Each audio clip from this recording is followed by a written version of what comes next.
Bem, boa tarde de novo. Boa tarde para quem está em Rio Preto, para quem está em Santos. Eu deixei para o Paulinho um link de um vídeo.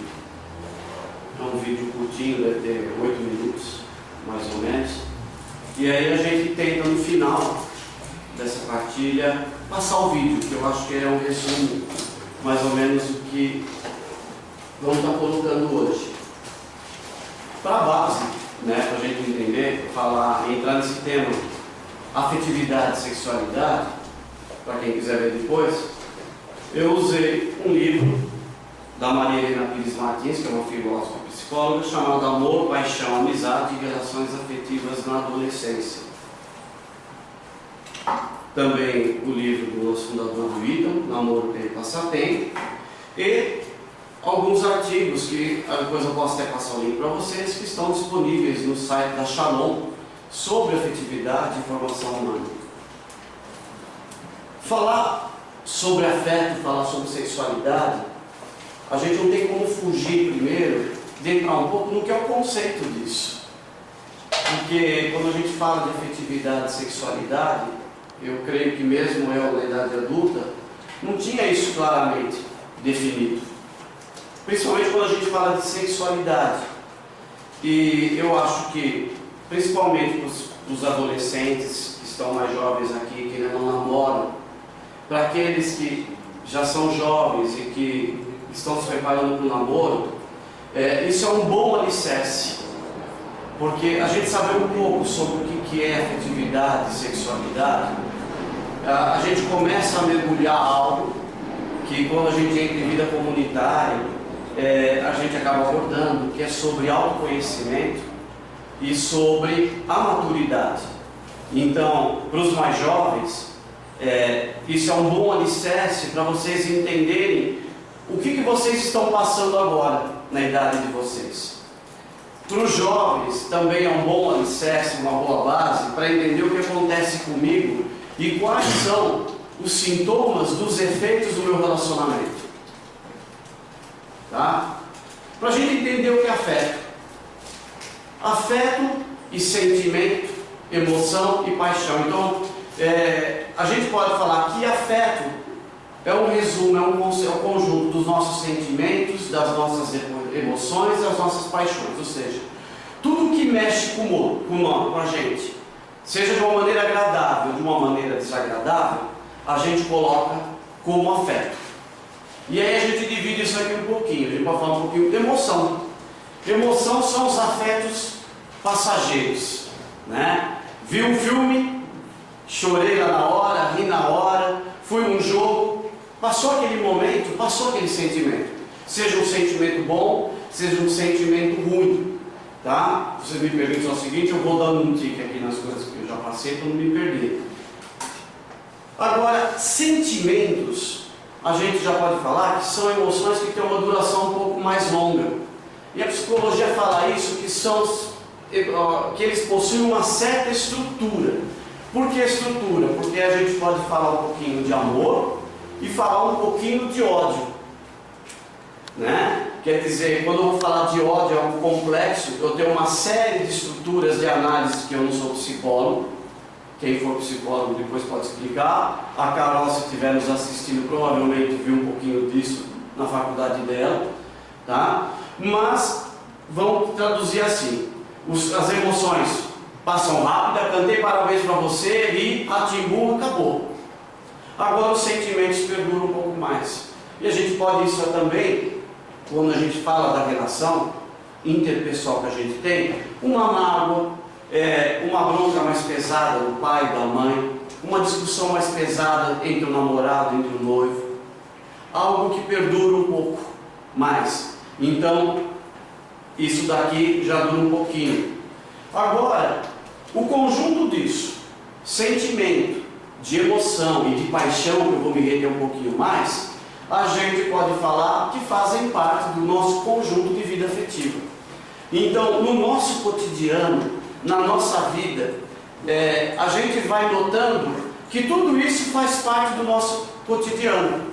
A gente, ao longo da nossa vida, no nosso dia, na nossa semana, do nosso caminho de conversão, a gente está permeado de sentimento, a gente está permeado de emoção, e em alguns momentos vem as paixões. As paixões são um pouco mais complexas, e é bom entender bem paixão, principalmente os pré-adolescentes, os adolescentes, porque elas são aquilo que a gente pode dizer, o que desestrutura uma relação futura, algo calcado na paixão.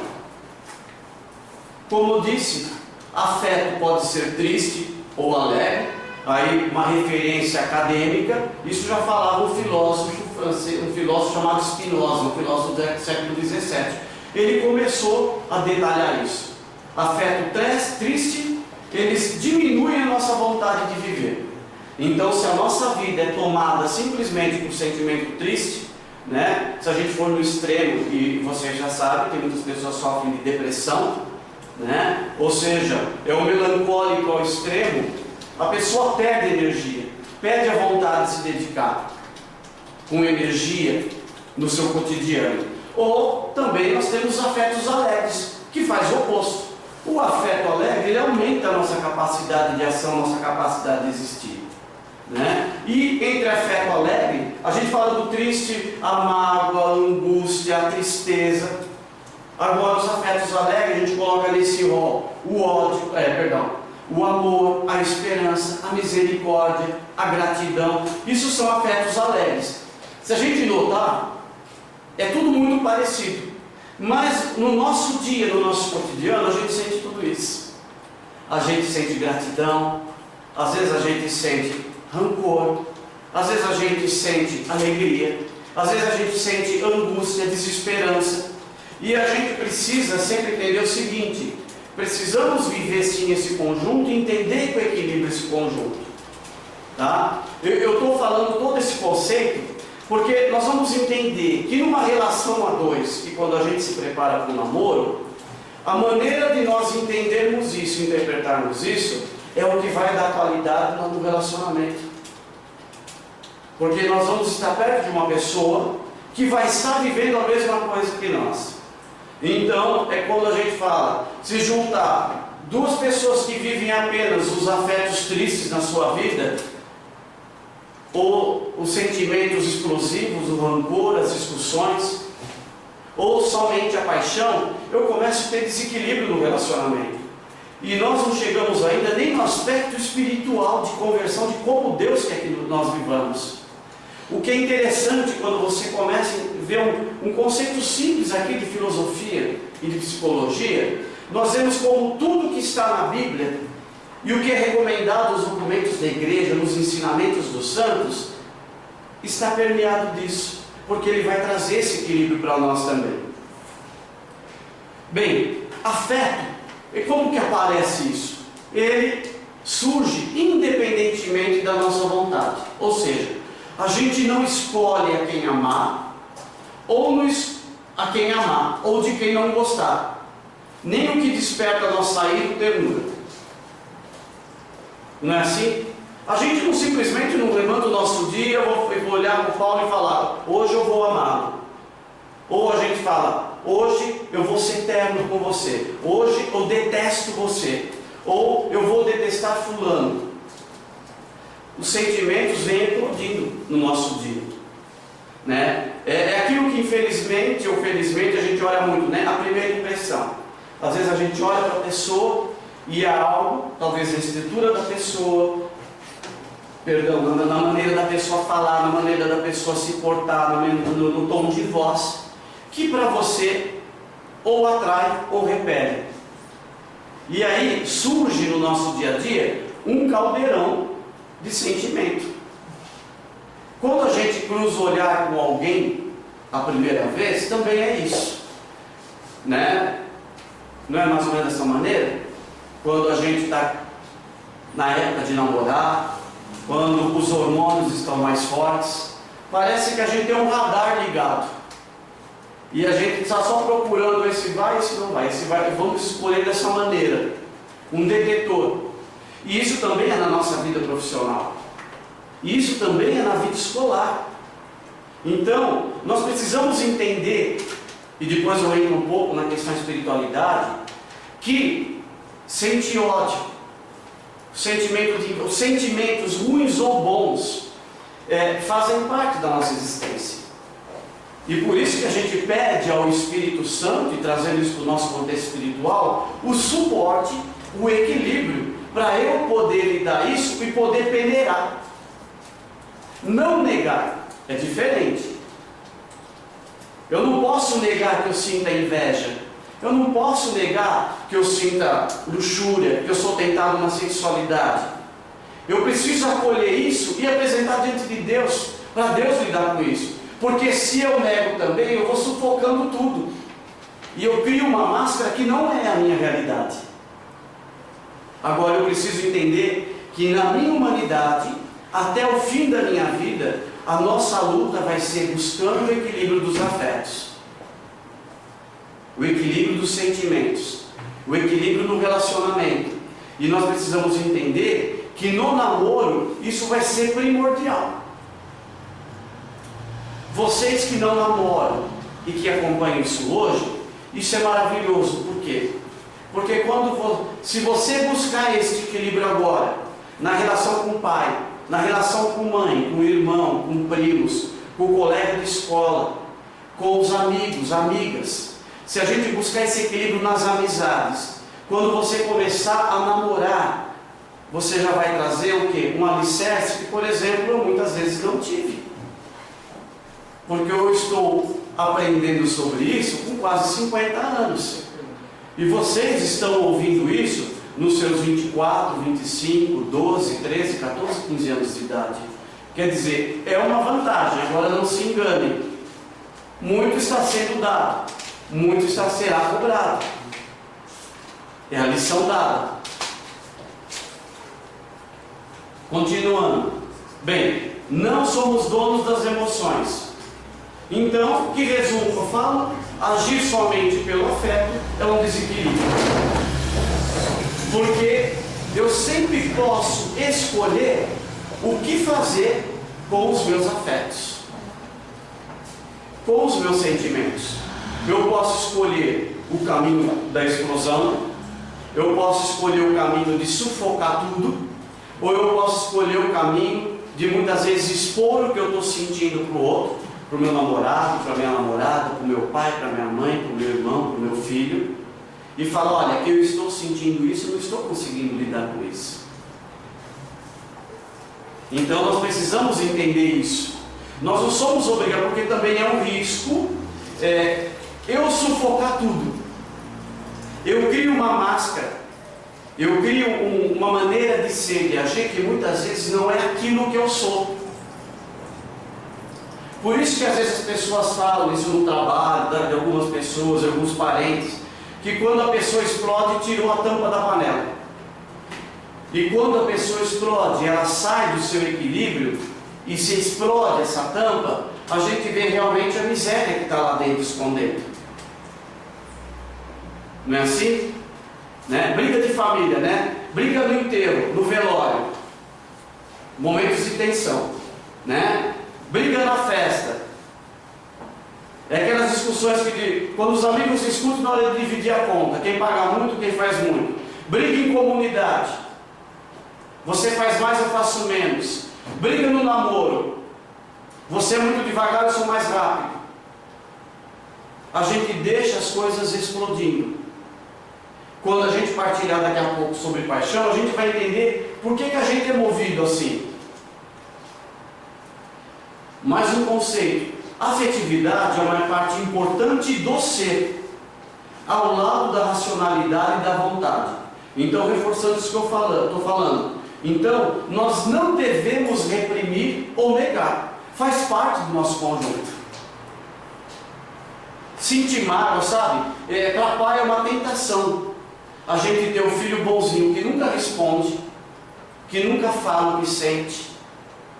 Sabe, o filho bem adestrado é uma tentação para um pai e para uma mãe. É o sonho de consumo.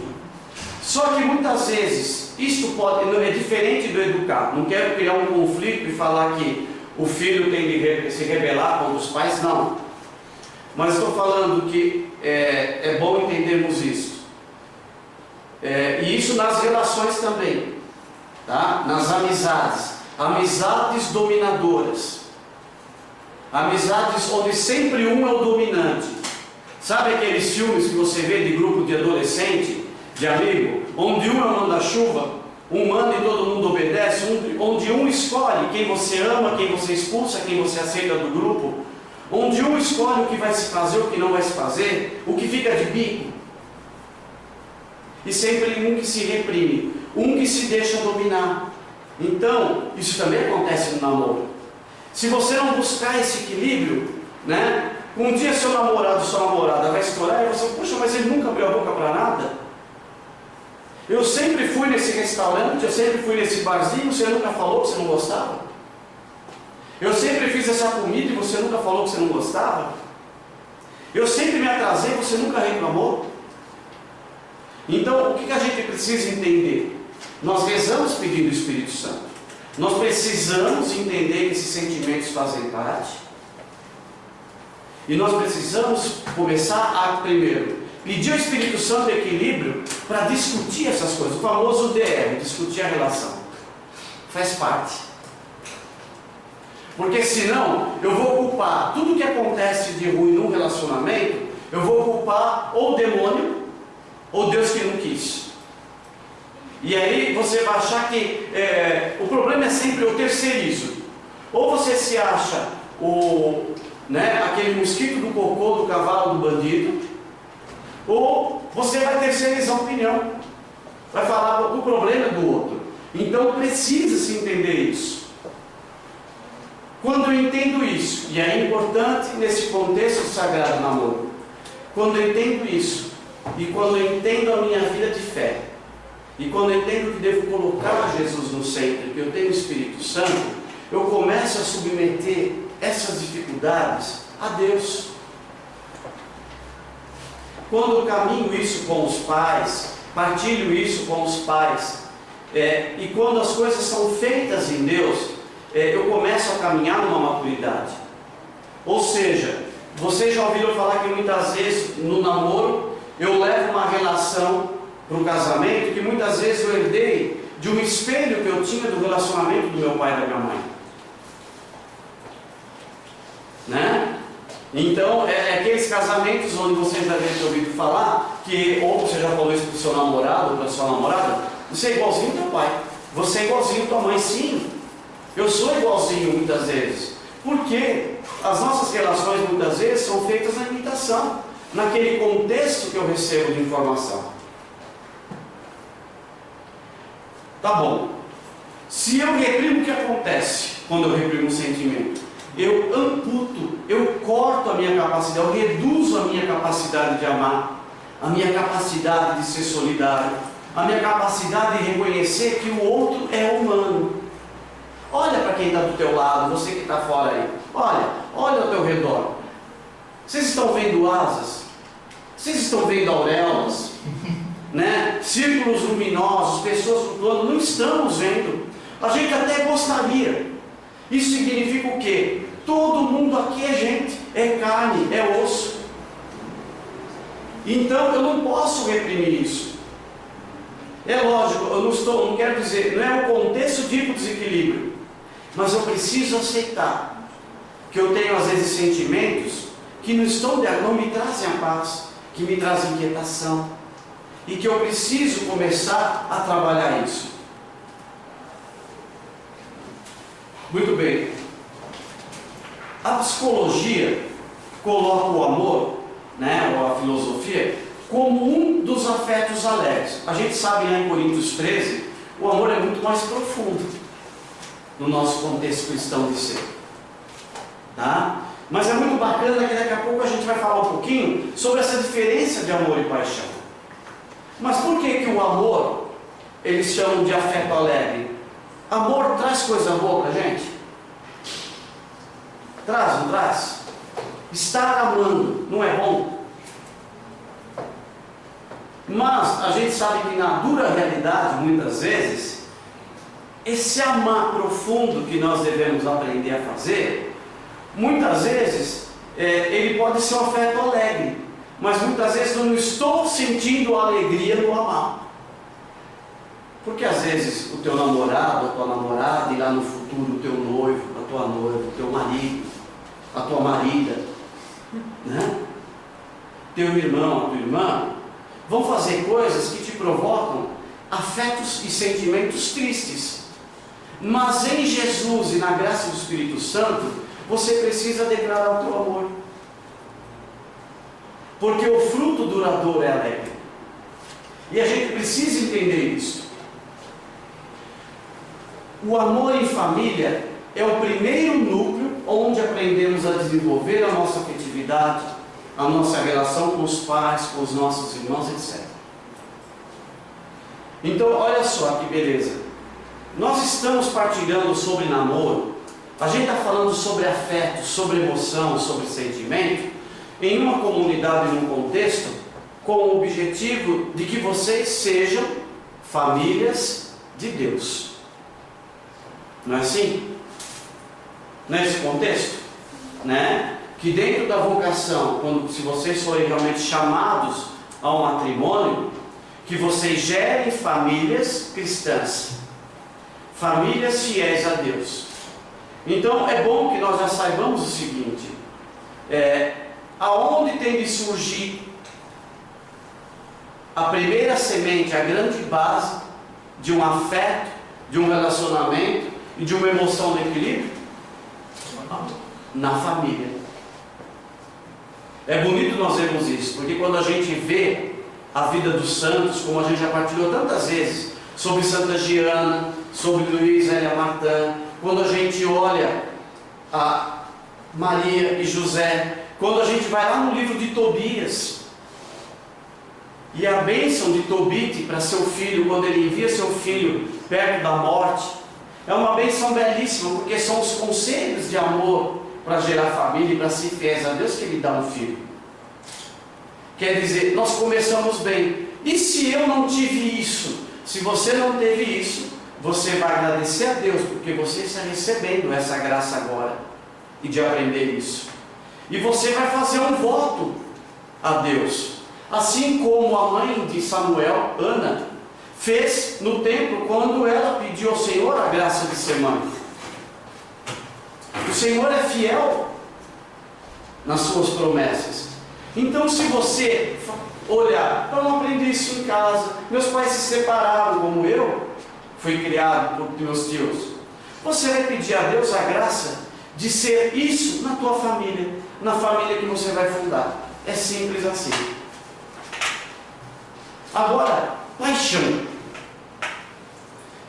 Eu sempre brinquei algumas vezes, mesmo nas partilhas com os jovens, algumas formações, que a gente não pode basear o relacionamento em letra de música sertaneja, nem de pagode, né? Apesar que agora essas letras estão saindo do âmbito da paixão e indo para o âmbito da ginecologia, mas, né, da fisiologia feminina, tá descendo um pouco, está sendo mais desestruturado do que já era, porque a paixão é justamente o que algumas letras cantam, né? Eu morro por você, eu me mato por você, eu passo uma noite só, daqui a pouco vou embora. É tudo e bom. É um sorrisal, jogo na água, ferveu, acabou. Só que ao contrário do sorrisal, quando eu bebo, a azia persiste depois. É assim o efeito. Mas vamos entender paixão, de novo, no conceito filosófico da coisa.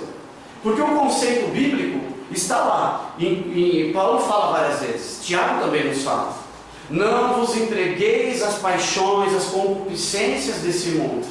Eclesiástico também fala, para nós nos entregarmos na juventude às paixões do mundo. Eclesiástico ainda fala: lembra-te do Senhor quando fores jovens. Então, todos aqui são jovens. Paixão é um sentimento muito forte. Vocês concordam com isso? Paixão é um sentimento forte? Você concorda, amigo? Mais ou menos? Paixão é um sentimento muito forte. Pois na partilha a gente vai falar disso, hein? Que nos toma por inteiro. E olha só que legal. Aí eu vou falar esse mesmo porque eu lembro das minhas paixões. Compromete parte da nossa capacidade de raciocinar logicamente. É verdade, Diego? É assim? Rodrigo, é assim? Paulo, você, com a sua palavra profunda, com essa voz de barítono, é assim? Sim. É assim mesmo, né? Deus me deu a graça de ter uma boa lembrança da minha adolescência, da minha infância, né? Então eu falo para as meninas por Hollywood que estão entrando nessa fase, né? E eu entendo que hoje há um sinal de alerta na sociedade, porque aqui esse livro ele até fala sobre relações afetivas na adolescência, mas eu tenho percebido, quando a gente olha o contexto de mundo contemporâneo de hoje que o mundo está vivendo, que infelizmente o mundo está vivendo, além de uma adolescência prolongada, uma overdose de paixões. Ou seja, a paixão, eu lembro das meninas pelas quais eu me apaixonava, sim, eram paixões. A adolescência, a gente olha, a gente não dorme, a gente não come. Para quem quer fazer regime, beleza. Para quem vai, se ficar apaixonado, dorme muito, é uma tristeza, né? Mas é assim que acontece. É a falta de ar, o suador, né? A ansiedade, a dificuldade de conversar com o pai e com a mãe, pergunta: o que você tem, moleque? O que você tem, menina? Né? A vontade de você se enfiar no quarto, você olha, você agora só pensa nela. Você abre o espelho, está ela lá, vai escovar o dente, está ele lá. É desse jeito o negócio, mais ou menos. É só você na minha mente. Quisera Deus que fosse assim na nossa fé, que a gente acordasse pensando em Jesus, que tudo que a gente fosse fazer, mas a gente pode pedir essa graça. Mas a paixão é assim. E quando a gente já começa a falar isso, que compromete a nossa capacidade de raciocinar, a gente já começa a entender que não é muito legal viver uma relação afetiva, uma relação de namoro desse jeito. Vocês concordam? Os filósofos gregos, vou dando umas definições aqui que eu acho muito legal. Alguém só controla o tempo. Não. Os filósofos gregos consideravam a paixão um furor, uma raiva, uma ira, que vai do corpo à alma para perturbá-la com humores malignos. Olha que coisa! Um furor, os filósofos gregos falavam que paixão era um furor da alma que vinha à tona perturbar a alma com humores malignos, porque o negócio desequilibra a gente, né? A adolescência, pessoal, testosterona, progesterona, antibiótico, é tudo que vem junto, tudo. É uma coisa de doido, né? Que fica. Agora, é preocupante quando a gente vê isso. E a gente precisa entender que a paixão vai fazer parte. Você vai sentir paixão. Porque às vezes eu não controlo isso, lembra? Eu não controlo, mas agora você já sabe diagnosticar. Eu estou com paixão. Então, quando você não tiver vontade de estudar, Yudi, né? Eu não sei se no dia da tua prova no ETEC foi isso que aconteceu, entendeu? É um sintoma, tá? Você foi fazer a prova, fazer a redação, começou a desenhar a menina lá, um lacinho na cabeça, uma florzinha, e o negócio voou, saiu totalmente do tema. É uma brincadeira, mas quem viveu isso, quem se lembra disso, sabe que é mais ou menos assim: tira do prumo. E a gente trazendo isso um pouco para a vida adulta, vamos para o extremo. As relações que consomem, os namoros que consomem uma posse, é um sentimento de posse do outro. Então a gente já vê que não está legal isso. O apaixonado só enxerga o ser amado, só tem olhos para ele, não é verdade? Não precisa de chão, de calçada, de muro, de poste. Basta a pessoa que eu estou olhando, basta o Paulinho na vida da Ju, né? A Juliana, a mulher do Paulinho, né? Ele olha no retrovisor do carro, só vê. É desse jeito. Mas é isso que a gente vive. A gente sai desse equilíbrio. E a paixão leva, quando a gente está vivendo isso, um desejo de fusão total. Por isso que muitas vezes a paixão, ela vem junto com a questão da sexualidade, mas a sexualidade de viver o assexual. Então, quando você traz uma realidade de mundo, aonde tudo está pautado no físico, as relações começam já se baseando na paixão e entram num desequilíbrio. E não é isso que Deus quer para nós. Agora, o que é interessante, a paixão, ela se alimenta, eu vou explicar isso, vou ler, da tensão, ou seja, da tensão entre a diferença do outro e o desejo de igualdade que os dois sentem. Ou seja, vocês já ouviram falar que dois opostos se atraem, ouviram? E realmente é assim. A gente olha alguns namorados, alguns casais, e a gente fala, poxa, não tem a ver. E a pessoa fala, cada panela tem sua tampa. E realmente é assim. Agora, o interessante é o seguinte, quando a relação é dominada pela paixão, o outro quer que o seu par seja igual, pense igual, age igual, não discorde. Olha que interessante isso. Ao mesmo tempo que, sem perceber no meu íntimo, foi a diferença que me atraiu,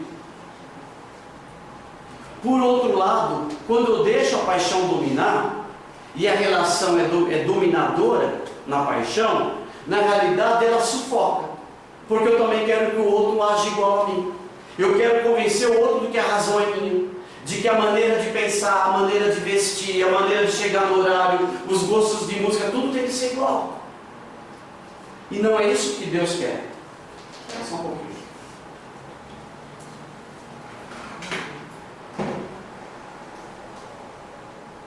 Um instante.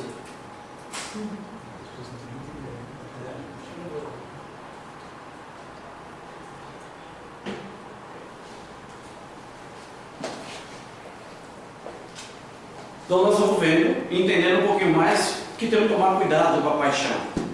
Ou seja, a paixão, ela pode exigir em alguns momentos, quando eu quero que o outro seja igual, que eu tenha de mudar meus hábitos e até meus valores. E eu coloquei uma nota minha aqui, em maiúsculo, para lembrar vocês. Cuidado nesta hora. Você hoje tem um caminho, e você tem um caminho pautado em um desejo de fazer um namoro, de ter um namoro sagrado, de ter uma família santa. E porque a nossa vocação é ser santo. Quando eu me deixo dominar numa relação pelo outro, eu posso aderir ao outro, aos valores do outro. É o famoso papo bacana do rapaz, né? É só uma vez, é só um pouquinho, prova que me ama. Né? Você não precisa ir na missa todo dia, todo domingo. Para que rezar? Para que viver castidade? É assim. A gente precisa ter esse equilíbrio. Eu não quis passar, por causa do tempo, em todas as fases de relação afetiva que esse livro aborda. Mas a gente tem que entender, afetividade não é só relação de namoro. Afetividade é relação familiar, é amizades. Então, se eu não começo a entender isso e caminhar no equilíbrio, na amizade, na relação familiar, eu corro o risco sério de entrar no namoro, num desequilíbrio, que eu comece a abdicar das minhas verdades e as verdades de fé. E aí é uma escolha tanto para os mais jovens quanto para os mais velhos. Nós escolhemos aquilo que eu renuncio. Não adianta eu depois, se eu conheço o que é uma verdade ou não, lá na frente, me casar com alguém, ou namorar alguém, que não abrace fé, que não reze, que esteja fora de Deus, que leve uma vida diferente, e falar, ah Senhor, Ele me tirou. Não, você renunciou. Porque uma das premissas que nós vamos estar falando aqui, uma das verdades é a seguinte: você é livre, a Isabel é livre, apesar de eu não deixar ela saber disso. A Isabel é livre, o Diego é livre, eu sou livre. Eu falei, o que me impede de cometer adultério? Tem algum chip? Tem alguma tornozeleira eletrônica? Não tem nada. O que me impede de eu abusar sexualmente de alguém? Nada. O que me impede são os valores, é a consciência, é a oração. Então, continuar na fé vai ser uma decisão tua. Ter um namoro em Deus vai ser uma decisão tua. E se entregar à paixão é uma liberdade tua. O apaixonado, o que ele tenta fazer? Ele tenta limitar a diferença de personalidade, transformando essa diferença em igualdade. Então, na realidade, você não forma mais um casal, você forma um clone. E isso não é o que Deus quer. Porque se tem uma coisa que Deus faz, principalmente para quem é pai, para quem é mãe, a dura apenas perceber que nós somos únicos. Eu era único quando me casei com a Sandra, tive a Laís, o André e a Isabel.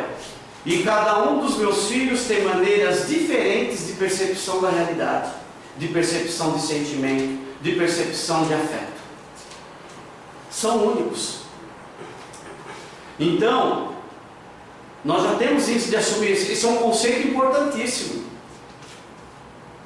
Namorado clone não existe. Não tem gêmeo univitelino ou bivitelino, acho que é univitelino, é idêntico, né? Que se casa, que namora. Nem esses gêmeos que são do mesmo óvulo são iguais.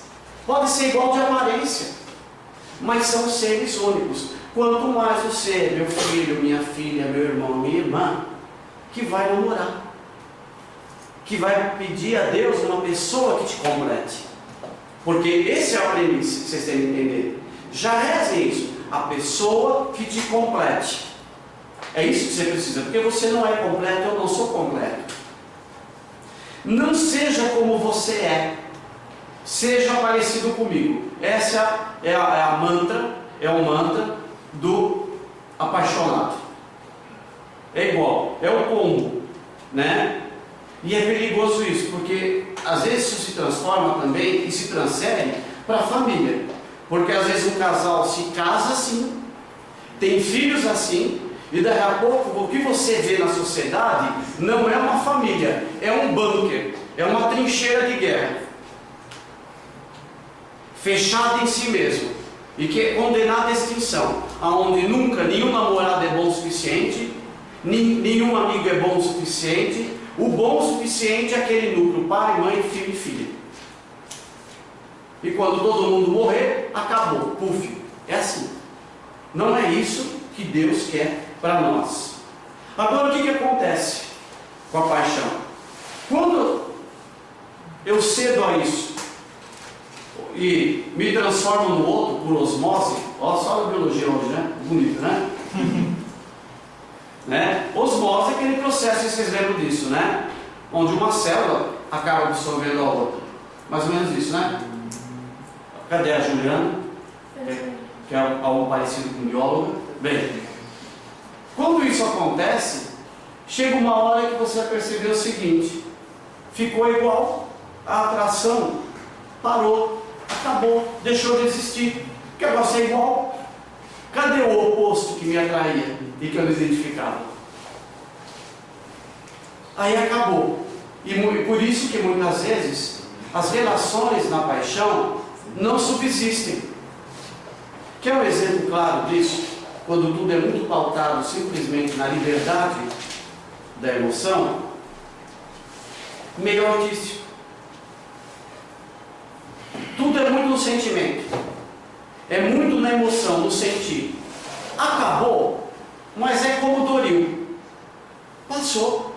Às vezes acabou uma família, às vezes sobrou um filho. Eu vou recolhendo cacos, pedaços, e depois no fim da vida eu paro para fazer um balanço dos estragos. É assim mais ou menos. Quando isso acontece, ou seja, quando o amado ele deixa de ter a qualidade que fazia ele diferente, o apaixonado sofre, porque ele vai sentir que está perdendo o outro. Sabe aquele sentimento? Você não é mais igual, você está diferente comigo. Sabe o famoso procurar chifre em cabeça de cavalo? Você começa a viver essa fase, porque a gente precisa mergulhar nisso, e vocês precisam entender isso daqui a pouco. Nem tudo é pautado na emoção. Quer dizer, a paixão, ela tem um momento de baixa. E aí, você começa a procurar, cadê aquilo que eu sentia? Cadê aquela coisa que eu sentia? E ela muda. Porque o perigo qual que é? A paixão, ela faz a gente perder a direção. A gente fica ao sabor do vento. E eu falo isso porque a gente vê no convívio, quando era de grupo de jovens, os amigos da minha época, quantos se afastaram do caminho de Deus por uma paixão, por um querer viver o momento. Porque Deus é bom, o amor é tudo. Deus é amor, quem é Deus para julgar? E eu vou. O amor é bom, o amor é positivo, Deus é amor, então eu estou amando todo mundo, né? E vai assim. E tem gente que é como um beija-flor, literalmente, né? Beija um pouquinho aqui, beija um pouquinho ali, e vai indo desse jeito. Agora, continuando, né? Sobre os, vamos dizer assim, os efeitos da paixão, né? Ela faz a gente perder a liberdade de escolha. Nós não somos mais donos de nós mesmos. Isso é um perigo no namoro. A gente vê quantos casos é namorado pondo fogo em namorada, é namorado se matando, é namorada sequestrando namorado. Gente, todos os desequilíbrios e loucuras possíveis que você não via. E isso é literalmente, eu não gosto muito de trazer esse famoso antigamente. Tá? Eu não gosto de trazer antigamente, porque se fosse antigamente, Paulo não tinha escrito para a gente se afastar das paixões do mundo. Isso sempre existiu, né? Aquilo que nos faz perder.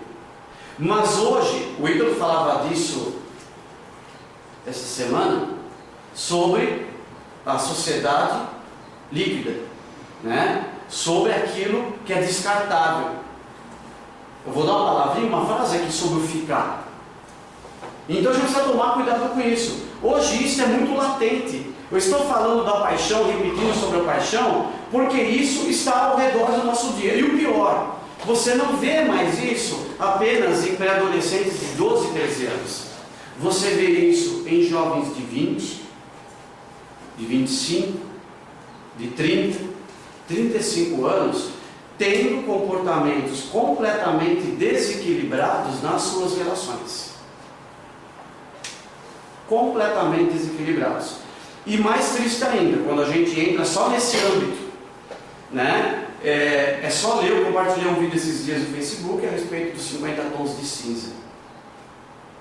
Você vê mulheres de 40, 50 anos de idade lendo pornografia, buscando uma emoção, buscando um encontro em algo que entende que eu tenho que exprimir. A gente começa a ir para um desequilíbrio. Paixão amorosa causa desordem, faz o casal viver apenas no amanhã. Quer dizer, a companhia, o prazer é só estar na companhia do outro. Se eu não estou com o outro hoje, não tem prazer, não posso ficar longe. E isso não é amor. Essa dependência, a gente tem que tomar cuidado. É lógico, a gente sente saudade, a gente sente falta, mas a gente precisa tomar cuidado e entender que mecanismos que fazem o que é essa dependência. É minha insegurança, meu medo de perder o outro, meu medo de ser traído, de ser traída, o meu medo das amigas darem em cima, dos amigos levarem para o mau caminho. Eu não sou dono, eu não controlo ninguém. Por isso que a relação, e a gente vê, né, os namoros querem ser controlados pelo WhatsApp, querem ser na famosa vigilância TV, vigilância eletrônica. O NSA dos Estados Unidos faz isso também. NSA, acho que é, né? Isso, faz isso também. a gente vê essa vigilância, esse cerco. Quer dizer, se algo me faz eu ficar desconfiando, é melhor já cortar o mal pela raiz. É preciso realmente, ou eu procuro uma terapia, ou você procura uma terapia, ou você corta a relação, porque se realmente é uma relação pautada na desconfiança, não existe. Aquele que está em pé, tem de cuidar para não cair. Todos nós somos sujeitos a magoar, a ferir.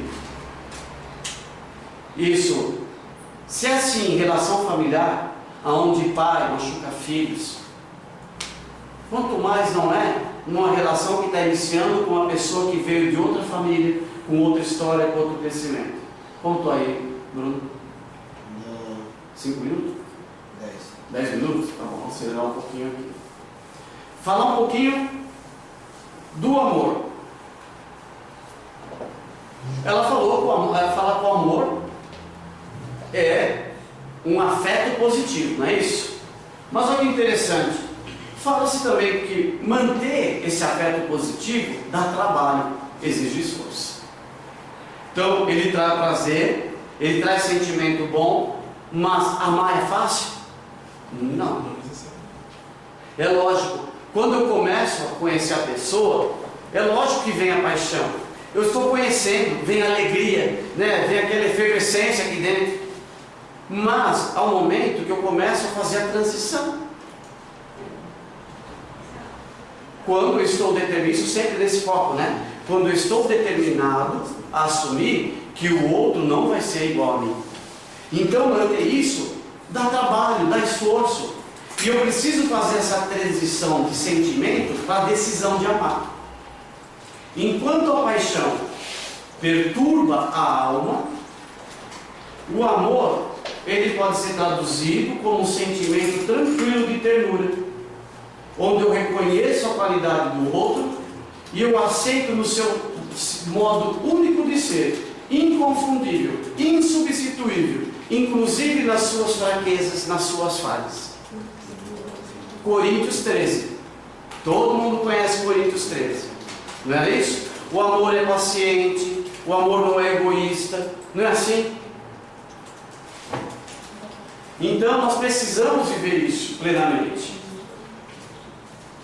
Agora, olha que interessante. Amor é um sentimento eletivo. Por que sentimento eletivo? Eu escolho. Eu escolho amar ou não amar. É lógico, ela coloca assim: escolher não amar, eu vou ler de novo aqui.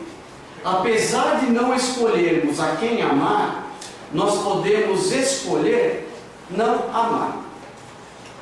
Então, de novo, o amor é um sentimento eletivo. Então vamos falar em dois sentidos. Vamos falar mais no foco casal, foco no amor. Esqueci seu nome. Emily. O Diego, com certeza, ele não escreveu num livro: hoje eu vou levantar e vou achar a Emily, que é a Emily que eu vou amar para namorar. Foi assim? Não.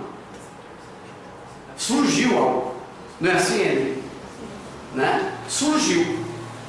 Então, muitas vezes, eu também não escolhi a Sandra. Mas, não amar é uma escolha. É diferente. Eu não quero entrar muito no sentido de vida comunitária ou daquilo que Deus pede para nós. Porque Jesus pede para nós o amor. E isso, por isso é mais difícil. Porque eu posso escolher não amar. Eu posso decidir que eu não vou amar meu pai, que eu não vou amar minha mãe, o meu irmão, meu amigo ou minha amiga, e guardar a mágoa e não perdoar. Então eu escolho. E eu também posso escolher não sair da paixão. Ou seja, quando chega um momento na relação a dois, aonde você é chamado e você é chamada a ir para aceitar aquela pessoa, na diferença, na fraqueza, na falha. E a gente fala muito isso, pessoal, nos nossos cursos preparatórios para o matrimônio. É bom, olha só a vantagem, vocês estão corpos de vantagem, anos-luz de vantagem, porque muitos estão ouvindo isso muitas vezes já com o casamento marcado. Vocês estão ouvindo isso agora. As meninas, o Yudi, estão ouvindo isso agora. Agora. Então tem que saber o seguinte: esse amar é um se doar, é um sair da maturidade. E aí entra as nossas escolhas. Eu vou ler uma frase de um cara, um sociólogo polonês, chamado Zygmunt Bauman. Ele falava o seguinte: onde há dois, não há certeza. Vamos entender. Eu não tenho certeza do que o outro pensa, de como o outro vai reagir. Eu não domino os sentimentos, os pensamentos, as decisões de quem é meu namorado ou minha namorada, de quem é meu noivo e minha noiva. Amar, estar junto, é estar nessa incerteza, aonde eu amo a pessoa em tudo aquilo que é o crescimento dela. Porque vocês vão notar o seguinte, principalmente quando a gente namora jovem como eu namorei, vocês vão mudando, porque vocês vão caminhando, entrando em um caminho de maturidade. Então, se você começou a namorar com 16, 17 e continuou esse namoro aos 19, aos 20, você vai começar a notar que as reações que você tinha aos 17, aos 15, já não são as mesmas. Aonde há dois, não há certeza.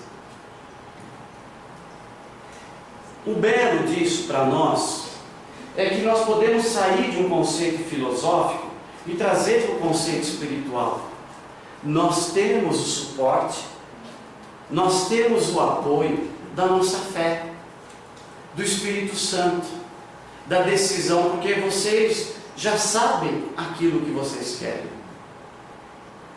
E esse caminho de santidade, ele implica nesse aceitar essa diferença, aceitar essa incerteza. Porque vocês vão concordar comigo que o nosso caminho é uma incerteza. Nós não sabemos amanhã como vai ser, sabemos? Nós não dominamos o cabelo que cai da nossa cabeça, nós não dominamos a enfermidade, nós não dominamos nem se estaremos aqui amanhã ou não. Eu posso decidir o que eu quero para mim, mas eu não posso saber o que o outro vai decidir.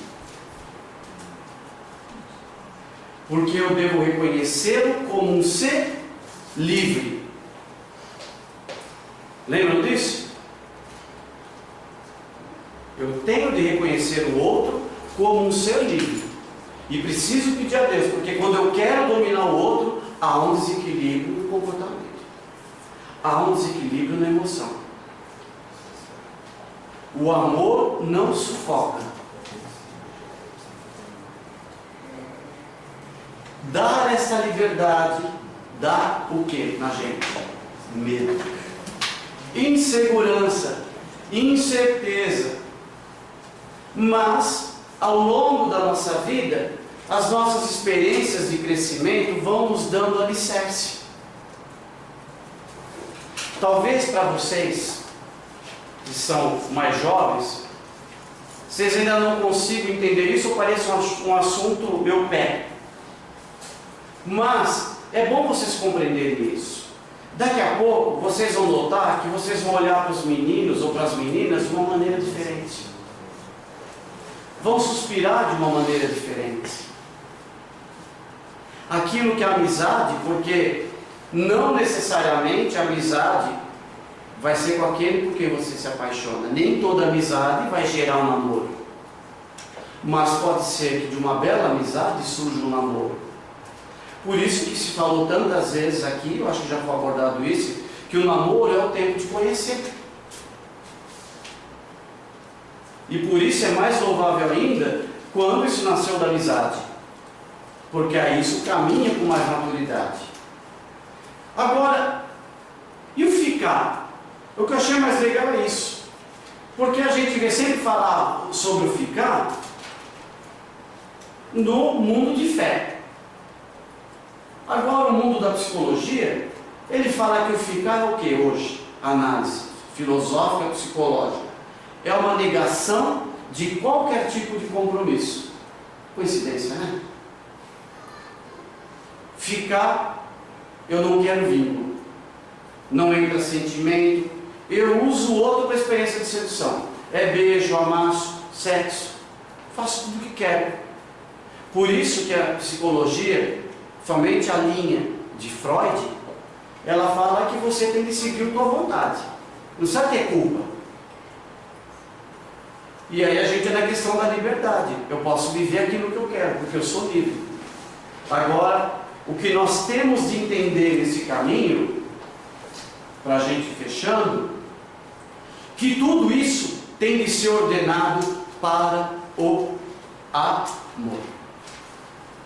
Se o teu namoro, a tua amizade, você já começa com os teus sentimentos pedindo a Deus a graça de ordená-lo para o amor, você consegue passar por esses obstáculos. Por quê? Porque quando vocês forem fazer um dia lá na frente sua preparação para o matrimônio, você já vai saber que o matrimônio, a igreja fala que nada mais é do que o dom de si. Ou seja, eu me dou pelo outro e ela se dá pelo outro. Eu morro para mim. Porque a paixão, muitas vezes, eu quero submeter o outro. E aí, o dom de si é esse doar-se nas diferenças, naquilo que eu não concordo, naquilo que causa atrito, e permitir que o Senhor vá moldando. Rapidamente, sobre a sexualidade, eu não sei se quando falaram do livro Sagrado Namoro que eu estou escrevendo, que a Isabel me deu inspiração, né, Bel? Estão sabendo disso? A Isabel me deu inspiração para escrever um livro chamado Sagrado Namoro, né? Então eu já mandei mudar a capa desse livro. Estarei lançando. Mas eu não sei se quando falaram de namoro do livro Passatempo, foi abordado isso. Mas para a gente entender, a sexualidade, ela não é simplesmente o ato unitivo. Ou seja, a questão de viver genitalidade, união sexual. A gente falar do conceito biológico, físico. Porque a sexualidade, ela é muitas vezes exercitada no toque, no abraço, na ternura. E não há nisso desequilíbrio. O grande problema, e isso a gente tem que saber, do equilíbrio dos nossos sentimentos, dos nossos afetos, das nossas emoções, é quando tudo eu acho que a base seja a genitalidade, a sexualidade nesse sentido, de exercício genital, aonde você encare que seja impossível você viver a sexualidade no teu namoro sem genitalidade. E a gente precisa entender esse conceito. Porque você pode sim viver o namoro na castidade, viver a sexualidade no namoro, porque nós vivemos a sexualidade na família, sem viver a genitalidade. Não é linkado. Genitalidade é uma coisa, sexualidade é outra. A sexualidade, na realidade, ela é o verbo particípio passado de dividir, de sete, de divisão. Ou seja, para falar, Deus fez homem, Deus fez mulher. Deus não fez nada diferente disso. Ou homem ou mulher. Tudo que nós ouvimos, e também não é hora de falar disso agora, somente sobre teologia do gênero, tudo que nós estamos vendo é distorção. Tá? Então, para a gente estar vivendo isso, tá? Um pouquinho só do que o Papa fala. Ou o homem, como o catecismo da igreja fala o seguinte: ou o homem comanda as suas paixões e obtém a paz, ou se deixa subjugar por ela e se torna infeliz. Paixão é momentânea. Então a gente precisa estar entendendo isso. Um namoro, uma relação a dois, ela não pode estar subjugada, sendo dominada pela paixão. Quando eu me subjugo à paixão deste mundo, e eu estava vendo esses dias de carnaval, né, muito latente isso, porque as pessoas transformam como síntese da sua alegria, da sua felicidade, aquele momento. A música, o beber, o ficar, e que tem um efeito passageiro. E vocês já cansaram de ouvir isso, não vou entrar nisso. Mas a gente precisa entender que no namoro, isso é premissa. No namoro cristão. No namoro que Deus planejou para cada um de vocês, para você, Yudi, para você, Diego, para você, Emily, para você, Bruno, para você, William, Natália, para mim. Deus quer algo assim. Porque isso também eu levo para o casamento. Porque quando eu vou no casamento, eu também preciso viver no casamento o equilíbrio da sexualidade, o equilíbrio da genitalidade. Porque se eu levo isso para o casamento, esse pensamento, você pode até viver um namoro na castidade. E você vai querer descontar o atraso no teu casamento. E você vai se machucar, você vai quebrar a cara. Porque não é assim. Porque é a mesma pessoa que você namorava, é a pessoa com qual você se casou. E é a pessoa que também não tem certeza. Continuam os mesmos dois. É essa descoberta. Só para a gente estar fechando. A sexualidade deve ser orientada, elevada e integrada pelo amor, que é o único que pode torná-la verdadeiramente humana. João Paulo II. A sexualidade tem de ser orientada, elevada, integrada pelo amor. O amor é o único que pode tornar a sexualidade verdadeiramente humana. Amém? Então, esse é o recadinho, tá? Que eu queria passar para nós. Eu não sei se vai dar para passar o vídeo. 10 minutos. Quer passar depois das perguntas? Tá bom. Você vai falar em cima do Não, não. Porque a gente pode mandar depois no grupo. E aí todo mundo assistir. A gente assiste em casa. Vai ter que ver na tela aqui, a gente não tem projetor. Eu ia falar só do vídeo, mesmo que fosse o áudio, se desse para juntar, porque eu acho que o vídeo ele auxilia na partilha, mas tudo bem. Tá, Agora tem tem as problema. perguntas. Porque ele complementa um pouco essa questão de amor e emoção. E ele é um vídeo curto, acho que deve ter 6 minutos. Então,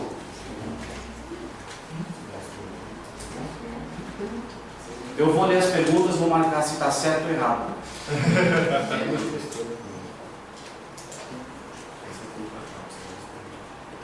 Tá bom. O Bruno me falou que ia ter pergunta. Então, é uma pegadinha dele. Como viver as paixões que sentimos na consciência quando estamos em Deus?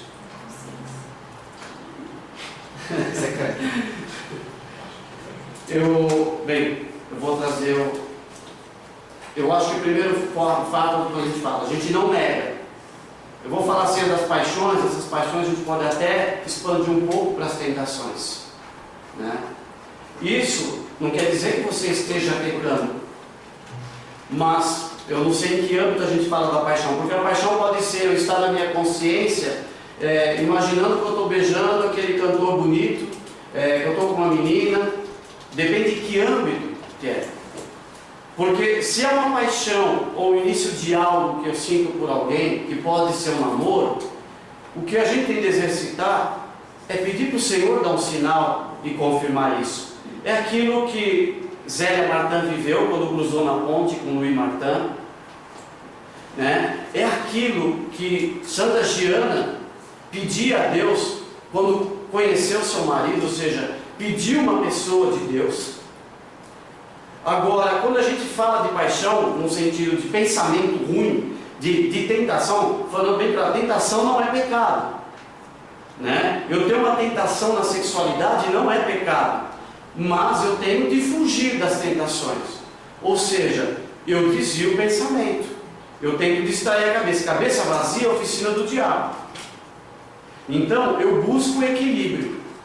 Se é uma paixão por uma menina, por um menino que está me fazendo mal, o meu conselho é buscar, se quem está num caminho, né, se você está na comunidade, partilhar isso com o formador, com o acompanhador, para rezar junto. Não no sentido de que ele vai te dar as respostas, o que você está fazendo algo errado, mas no sentido de você buscar uma partilha. Às vezes você partilhar algo que sente com alguém que já viveu isso, a pessoa vai te trazer uma experiência de solução que você não entendia. Então eu acho que essa é a melhor maneira de fazer. Não negar, fazer de conta que eu não sinto. É sim fugir quando é um pensamento na sexualidade, onde pode te levar a masturbação, te levar a uma desordem sexual. Entendeu? Mas às vezes você pode partilhar com um padre, partilhar com alguém da comunidade, alguém que já namora, uma pessoa de Deus, que Deus te aponte. Porque a pessoa que você colocou aqui que é em Deus, então eu estou respondendo em Deus, tá? Agora, um conselho, não busque a revista Atrevida, Capricho, para obter essas respostas. Entendeu? Porque essas revistas geralmente vai falar para você o seguinte, vai fundo. É isso que ela vai falar. Por que o equilíbrio antes de namorar traz vantagem para o namoro? Primeiro, é algo que a gente sempre fala em retiro de casais, em curso de noivos. Não existe uma chave onde depois que eu ponho a aliança no dedo esquerdo, muda. Não existe isso. Não existe uma varinha de condão, não existe água benta ou sal exorcizado que mude isso. Quer dizer, se há um desequilíbrio no namoro, na questão de relacionamento, onde um grita com o outro, há um sentimento de posse, um ciúmes no desequilíbrio, uma desordem na sexualidade, se isso não for buscado antes, você vai levar isso no namoro e vai levar isso para o casamento. É incurável não, mas vamos falar o seguinte, é como um câncer, para a gente entender. Câncer, quando eu pego no início, é muito mais fácil de eu tratar a chance de cura. Agora, quando eu deixo lá na frente, quando eu preciso da cirurgia, eu preciso da radioterapia, da químio, quando eu entro em metástase, o processo é muito mais doloroso. E aí você vai para um casamento achar que você foi destinado a sofrer. Não foi não, tonto. É você que não quis mudar. Porque agora você sabe algo que eu não sabia. É brincadeira, tonto. Porque a gente também é muito difícil esse mudar. Porque é muito mais fácil olhar o desequilíbrio nela ou nele. O mais difícil é ouvir ele ou ela falar que eu preciso mudar. Que algumas atitudes minhas magoam. Então a gente precisa pedir ao Espírito Santo que aponte isso para mim.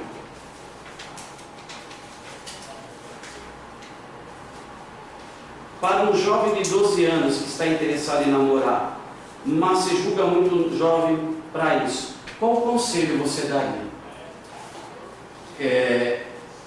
Eu daria o seguinte conselho: espere. Espere no Senhor como Nossa Senhora. Eu vou dar o conselho que eu dou para os meus filhos. A Sandra começou a namorar comigo com 14 anos. A Laís foi a primeira filha que perguntou se poderia namorar com 14. E eu falei para ela o seguinte: se você namorar uma pessoa que trate você como eu tratei sua mãe, você pode. Né? Pode. Agora, 12 anos, a gente tem que entender o seguinte, né? É uma questão de avaliação difícil. Por quê? Porque ainda está saindo da pré-adolescência, entrando na adolescência. Quer dizer, é uma maturidade de sentimento.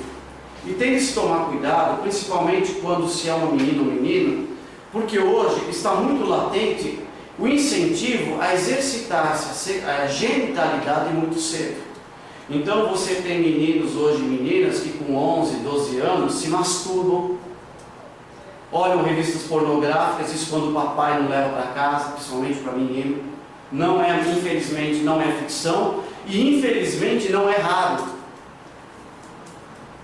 Uma vez eu ouvi o Ziraldo falar o seguinte, normalmente na internet, isso eu falo para os jovens que estão aqui.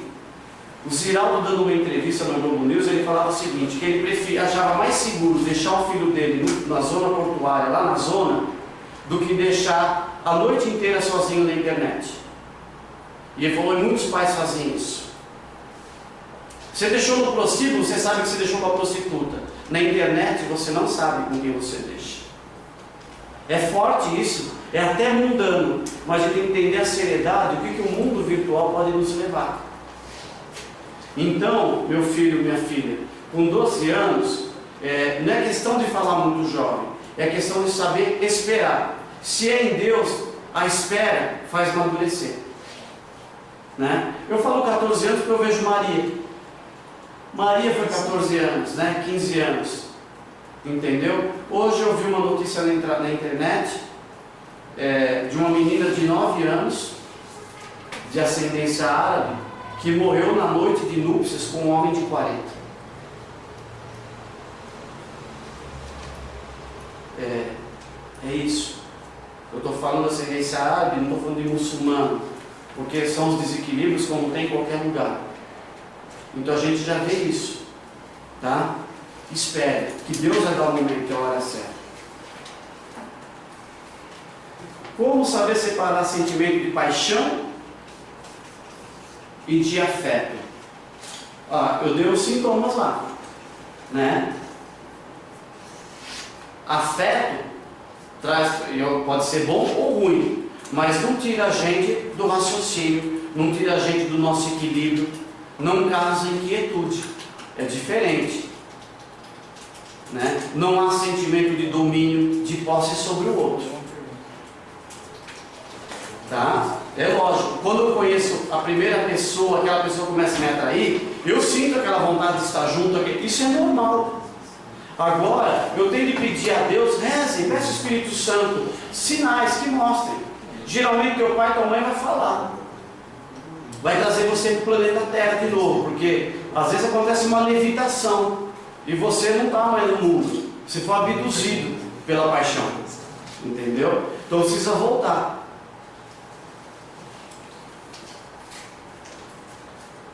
Porque ficar não vem de Deus, né? Então eu já falei isso, e no vídeo vai ter uma resposta mais efetiva sobre isso. Ficar é descartável, entendeu? É fralda descartável. Quando entra no âmbito da genitalidade, o menino ejaculou na perna da menina, lá no lado do poste, no muro. Eu estou falando bem direto assim, porque vocês sabem que é desse jeito, e vocês têm acesso a esse tipo de informação hoje, entendeu? E depois não vê mais. Então é viver uma mentira. E Deus não é mentira, não é verdade? Nosso Deus não é o Deus da mentira, da verdade, é o Deus da verdade, não é o Deus da mentira. Então, se a própria psicologia analisa isso como um descompromisso, e o mundo precisa de gente compromissada com a verdade, com o amor, com o futuro. De gente descompromissada, quem precisa é o demônio, não é o mundo. Como foi a vivência da afetividade e sexualidade no seu namoro? Quais foram os maiores desafios, como vocês conseguiram superar? Agora só de mais uma hora. A vivência? Praticamente, eu acho que no segundo dia de namoro com a Sandra, eu já vinha de uma experiência ruim, com uma menina que não era da igreja católica, era uma paixão, literalmente uma paixão. Eu tinha 16 anos de idade, a Sandra tinha 14. Então, e eu estava na igreja, tá? Eu rezava, ficava em grupo de jovens. Então, por mais difícil que foi, e eu vou falar para vocês com seriedade, foi uma renúncia que eu fiz. Falar para a Sandra que eu queria um namoro na castidade. Por que eu falei isso para ela? E eu nem sabia que era castidade a palavra, porque não se falava castidade naquela época, namoro casto. Só se falava que a gente não queria ter relação sexual, não queria viver isso, porque eu não sabia se era ela a pessoa que eu iria me casar. Então eu vim de uma ferida, e pela graça de Deus, e eu vou falar para vocês que foi a graça de Deus, que eu avaliei que a experiência anterior que eu tive de renunciar foi uma experiência que não me fez crescer, mas fez mal tanto para outra menina quanto para mim, porque fazia a gente viver uma mentira. Agora, teve tentação, meus formandos, que muita gente partilha, teve, e como teve. Tentação não é fácil viver isso, viver castidade no namoro, entendeu? Se eu quisesse viver na facilidade para castidade no namoro, eu arrumava um canhãozão para namorar, uma mulher bonita para namorar, Deus colocou para mim, entendeu? Né? Tem uma mulher de 90 anos, banguela, aí beleza, viu? Castidade 15, mas não dá. Eu estou extrapolando assim para entender, faz parte. Deus coloca para você aquela pessoa que te atrai. E quando no início o físico fala alto e você quer estar junto, e quanto mais você renuncia, mais é aquele negócio. Você fala não com a vontade e o corpo fala pega. Eu falo com a vontade não quero, e o corpo fala pega. É assim a luta, é desse jeito. O que suportou a gente? As partilhas. Deus colocou para a gente casais com que a gente podia partilhar. Pela graça de Deus, nós tínhamos um padre, um sacerdote que era um pai também nisso, e Jesus, a oração no namoro, e evitar o lugar que o negócio vai pegar fogo, porque aí não tem, né? Vela benta também queima, né? Não vou rezar o terço de maiô, de biquíni, né? Só os dois na sala, com o terço na mão, com a vela benta acesa, por favor, né? É o bom senso. O Bruno está todo risado aqui, né? Depois você corta aqui, tá bonito. Vamos fazer os cortes que precisar, não tem problema. É ao vivo, Então tá gravando. Como você viu em sua vida a maturidade e sua afetividade aos 15, 20, 30 e 40? Eu vou falar para vocês o seguinte. Eu só consigo fazer agora essa avaliação porque eu fui entender o que era afetividade, ouvi falar de maturidade nos últimos 10 anos, quando a gente começou a viver em comunidade e a gente começou a entender um pouco dessa história de autoconhecimento, de vida afetiva. E quando eu comecei a entender o cenário, eu vi mais ou menos o seguinte: o sintoma de uma doença. E aí eu comecei a olhar a minha vida, a minha adolescência, e entender as diferentes fases que eu vivi. Eu vivi intensamente paixões na adolescência. Eu me apaixonava muito, a cada 5 minutos me apaixonava. Olhava para mim, caiu um lenço, me apaixonava. Até cobradora de óleo me apaixonava. Era assim. Mas a gente começa a ver as carências. Então, a gente avalia dessa gente, tem que tomar cuidado com isso. É brincadeira, não. Porque a gente precisa avaliar. Vocês podem reparar no círculo de amizade de vocês, muitos meninos, muitas meninas que não são de igreja, não são de Deus, que trocam de namorado com troca de meia. E cada um é o amor da vida, afinal. E é tão grande o deslumbramento quanto a decepção. Quer dizer, hoje a gente olha, e se eu viver uma situação e receber alguém para partilhar assim, a gente vai falar: como foi o teu início de vida sexual? Como foi a tua relação familiar? Tudo isso faz parte. Vai mudando, né? Não dá tempo de falar tudo. É lógico, com 15 anos é adolescente, eu e a Sandra. A gente tinha outros planos, é tudo no impulso, o controle é mais difícil. A gente se casou cedo, por opção. E aí, isso muda? Não, não muda. Porque algumas instabilidades emocionais que são resultantes da gente crescer, a gente viveu não namorando, mas vivemos casado. E vivemos dificuldade. Esse acomodamento. E o que a gente busca socorro? De novo, na partilha, na oração. Não tem. A gente chorou muito. A gente tinha vontade de parar? Às vezes tinha vontade de parar. Mas o que segura? Segura, como falava aqui, a decisão de amar. Eu escolhi amar a Sandra, ela escolheu me amar. É isso. Tá bom? Tá acabando, Bruno. O Bruno vai me dar um cartão vermelho negativo aqui, peraí. Como lidar com as experiências afetivas do meu namorado? Água fria, desculpa, não.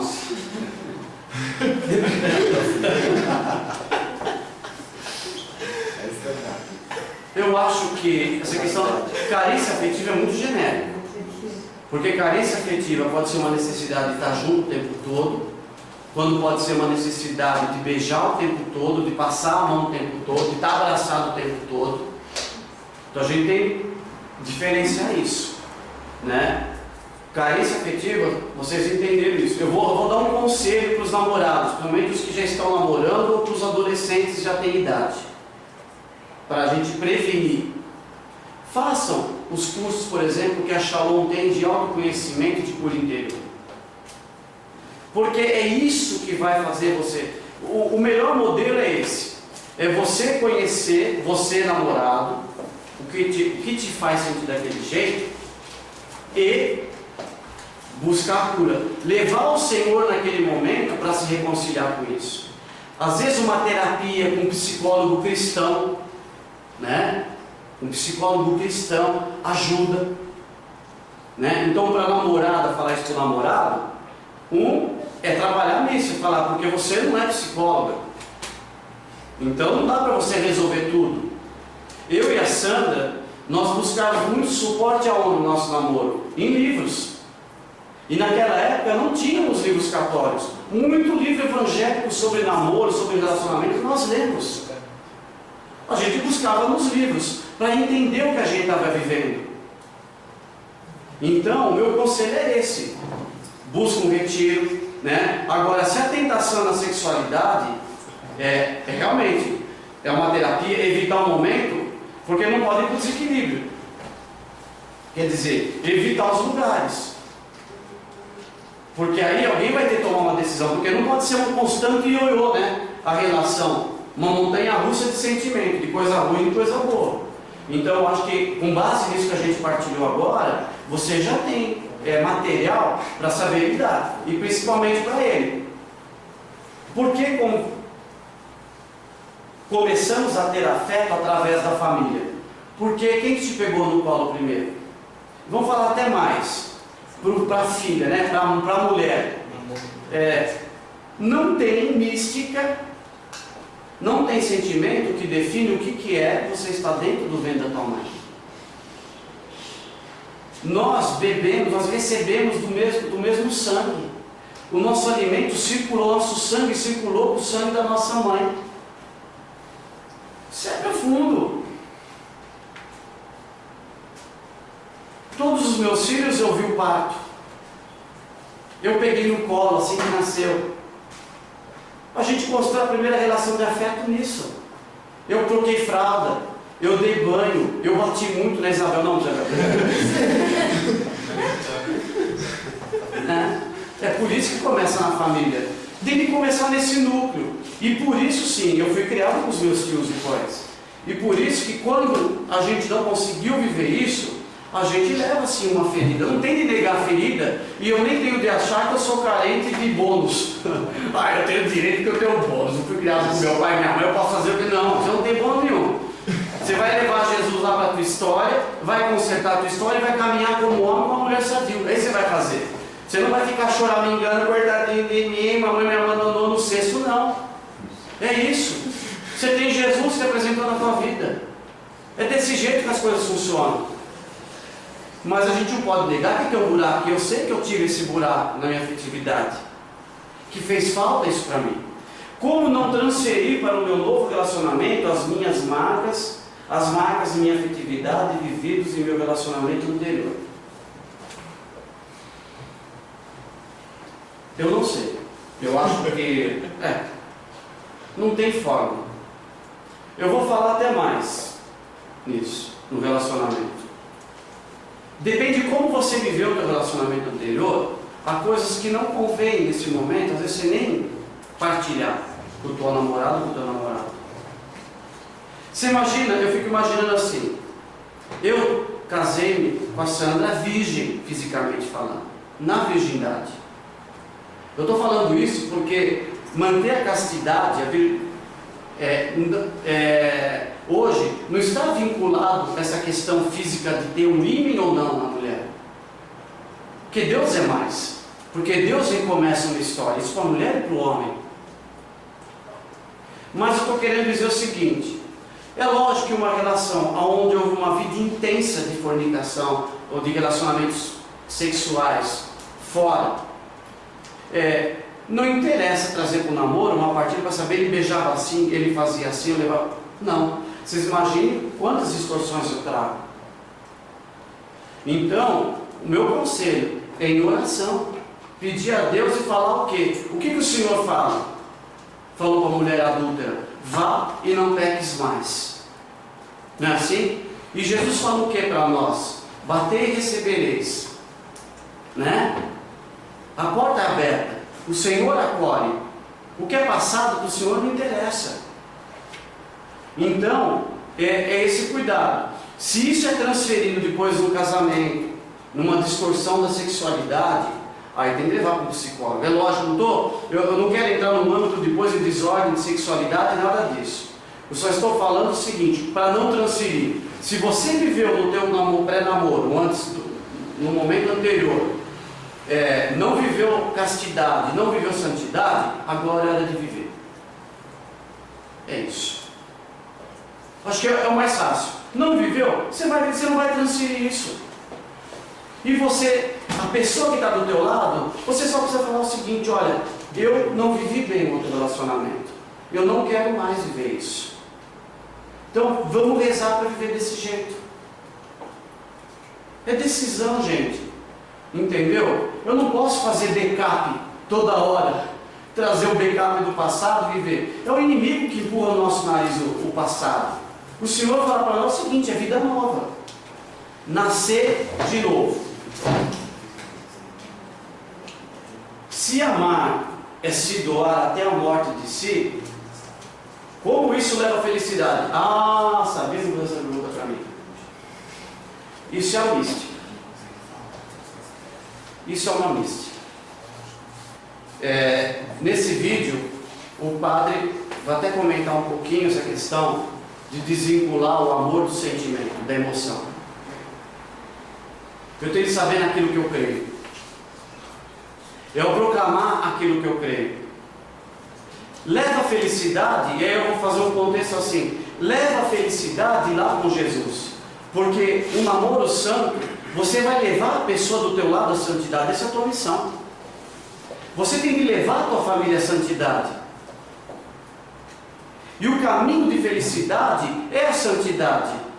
E esse doar-se é justamente porque quando eu começar a aprender que quanto mais eu me dou, mais eu amo, esse é o caminho da felicidade. Dom Alberto Taveira falou alguma vez sobre a vida conjugal, sobre a relação íntima de um casal, o ato conjugal de um casal, que a santidade plena um dia vai ser alcançada quando isso for vivido a partir, não porque eu preciso do ato conjugal com a minha esposa, mas por ela se doar por amor a mim. Às vezes desvinculado da vontade, não simplesmente por matar a vontade biológica, física do ato conjugal. Então é uma mística profunda. Se você perguntar para mim que eu consigo amar assim, claro que não. Claro que eu não consigo amar assim. Eu peço a Deus todos os dias essa graça. Aliás, fica esse recado. A gente tem de pedir nesse contexto que você perguntou, aquilo que o Papa Francisco exorta agora na mensagem para a Quaresma: Senhor, me dá um coração igual ao vosso. Se no teu namoro você também pedir isso para Jesus, esse coração é igual ao de Jesus, você vai encontrar felicidade nesse doar-se. Eu estou aqui ainda, nem no primeiro degrau. Eu estou chegando na soleira da porta. Mas é a meta. É possível ter um afeto alegre e triste por uma pessoa? Ou seja, amá-la e odiá-la ao mesmo tempo? Ódio, eu devo falar assim, é um sentimento muito forte, né? Mas é uma linha muito tênue quando eu vivo na emoção. Se eu vivo só no equilíbrio. Então sim, se eu coloco toda a minha expectativa só na pessoa, só naquilo que a pessoa me dá em matéria de retorno, naquilo que eu espero, é lógico que uma hora eu amo demais, e a hora que ela não fizer aquilo que eu espero que ela faça, eu não quero ela perto de mim. Só que isso a gente tem que entender, é um relacionamento no desequilíbrio. O relacionamento do equilíbrio é aquele que às vezes eu posso ser tentado a não querer estar com a pessoa, mas por decisão eu vou olhar para ela, para minha namorada, para o meu namorado, eu decidi te amar, eu decidi estar com você, desse jeito. Amém? Tem mais uma aqui, não é isso? Vixe, aqui. Ah não, esse é um. Acabou. Acabou. Tem da folha. Essa folha. Vixe. Mauro, quando crescemos em uma família que não vive uma vida de oração, existe uma dificuldade muito grande em seguir esse caminho em relação a dois, numa preparação ao matrimônio. O que deve ser prioridade? Avivar a luz na família e depois no namoro? É o Jonas. Eu vou falar o seguinte, primeiro no namoro. Porque eu não estou entendendo se é a família da namorada que você está dizendo, ou é a tua família que não tem uma vida de oração. Olha, eu vou falar o que eu vivi. A família da Sandra não era uma família de igreja. Não era. Mas a nossa opção foi viver o namoro em Deus. Então, não foram raras as vezes reuniões de família, com primos, que na brincadeira, ao sair num domingo à tarde, abandonar um churrasco para ir na missa, para eles a gente estava indo num motel. Não estar numa viagem no feriado para ir no retiro, para eles a gente estava num motel. Não por culpa, não estou querendo julgar, mas eu estou falando o seguinte, eu não vou casar com a família. Eu estou construindo um relacionamento no namoro. E aí eu preciso assumir o seguinte, assumir bem essa raiz em Jesus e crer que a salvação para minha família vai ser estendida. Entendeu? Então, a minha partida é isso que eu vivi. A prioridade é amar, é lógico. Fé não se impõe. Então não adianta, porque você não vai conseguir impor fé, impor Jesus para ninguém. E essa dificuldade quando há um namoro de uma pessoa que é da igreja e outra que não é, numa relação a dois. Se você está namorando com uma pessoa que já caminha, louve a Deus por isso. Rezem os dois. Reze os dois pela família, entregue, louve a Deus pela família. O documento de Aparecida fala para nós o seguinte, aliás, a igreja que fala isso, a gente fala, é a palavra do Papa Francisco. O que atrai para a igreja não é a palavra, é o testemunho. Então, testemunho do seu namoro. Testemunha a sua fidelidade a Deus, a sua aceitação, a sua fidelidade a Deus, o seu equilíbrio no relacionamento, no namoro. Deixa o resto que Jesus faz. Mauro, o que fazer quando... É a mesma pessoa que perguntou, está com a mesma letra. Mauro, o que... Olha os Vitor Luiz, hein? Mauro, o que... Vai ficar com ciúmes, que piadinha boa, hein? Mauro, o que fazer quando estamos inseridos em lugares na igreja, grupos de jovens, e nosso modo de agir, a nossa acolhida, levam os membros a se apaixonar? Como lidar com essa situação? Ô Bruno, você que perguntou isso. Calma, vai pregar em isso nesse grupo e todos os meninos se apaixonando. Não foi eu? É o galã da comunidade. Adoro mais. Vamos falar de dois jeitos, né? Eu vou fazer um exemplo de algo que já aconteceu comigo.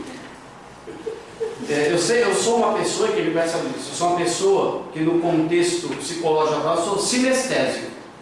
Ou seja, eu gosto do contato. Eu gosto de abraçar, de tocar, Paulinho, né? E mesmo na juventude eu era assim. de estar com as meninas, de abraçar. É lógico, e no desequilíbrio isso às vezes extrapola, a gente tem que tomar cuidado, tá? No desequilíbrio, então a gente trazer isso. Quando a gente vai, haja assim uma pessoa com o meu perfil, em quem tem uma carência na área afetiva, a pessoa vai sim confundir. Então, o que eu acho que a gente tem que ter um zelo é com relação, o que a gente pode chamar assim, na postura. É acolher, entendeu? Tomar cuidado, às vezes com a brincadeira, uma palavra que pode dar duplo sentido nisso, tanto para o menino quanto para a menina, porque às vezes é uma carência. Então, no seu posicionamento, quando você acolhe, principalmente quem está acolhido em grupo de jovens, grupo de oração, sempre sorrir, olhar nos olhos e principalmente agir sempre linearmente com todos. Então a pessoa, mas ele é só assim comigo. Não. Ele ou ela é assim com todos, é a minha maneira com todos, entendeu? Né? Às vezes, os abraços muito fortes, muito apertados, se interpretam de dois sentidos, e a gente tem que tomar cuidado. Às vezes, não tenho malícia, mas olha, meninas reagem ao toque, ao abraço, diferentemente de meninos. Homens reagem ao abraço, ao toque, diferentemente de mulheres. Então, é a gente começar já a ter este senso. Não se isolar, ser frio, não. Mas deixar mais a alma transparecer acolhida do que o físico, do que o corpo. Saber usar o corpo de uma maneira um pouco mais equilibrada. É por isso que a teologia do corpo é muito legal, porque ela começa a trabalhar um pouco isso. Amém?